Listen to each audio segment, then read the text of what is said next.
Hello everyone, welcome back to my channel. Today we're taking a look at a budget-friendly smartphone, the F24 F24. This phone promises a lot for a low price, so let's dive in and see if it delivers. Right out of the box, the F24 feels surprisingly solid for a phone in this price range. The plastic back doesn't feel cheap, and the phone has a decent heft to it. The 6.56-inch screen is definitely a highlight. It's large enough for comfortable media consumption and gaming, though the resolution isn't going to blow anyone away. Colors are okay, but don't expect vibrant, popping visuals. Now let's talk cameras. The F24 boasts a 16MP rear camera and a 2MP front camera. In good lighting, the rear camera takes surprisingly decent photos. Don't expect flagship-level quality, but for everyday snapshots and social media, it's perfectly usable. The front camera, however, is a different story. 2MP is pretty low resolution these days, and selfies are definitely on the grainy side. Video quality is also just okay, nothing spectacular. Under the hood, the F24 runs Android 8.0, which is a bit dated, but it gets the job done. Performance is generally smooth for basic tasks like browsing and social media, thanks to the 2 GB of RAM.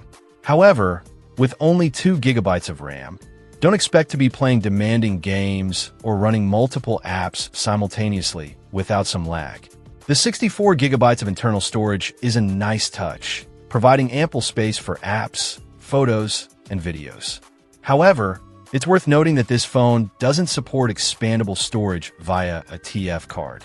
One important thing to note about the F24 is its limited 3G connectivity.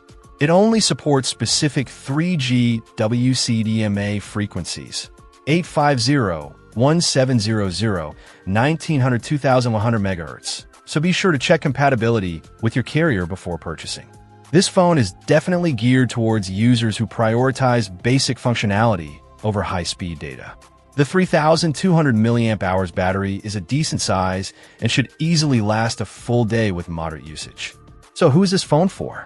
The F24 is clearly aimed at budget-conscious consumers who need a basic smartphone for calls, texts, light browsing, and social media. It's not for power users or gamers. If you're looking for a cheap secondary phone or a simple device for everyday communication, the F24 might be worth considering. Just be aware of its limitations, particularly the older Android version and the lack of 4G LTE connectivity.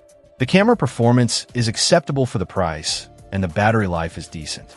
Overall, the F24 offers decent value for the money, but it's important to manage your expectations. It's a budget phone, and it performs like one. If you're looking for a high-performance device, you'll need to look elsewhere.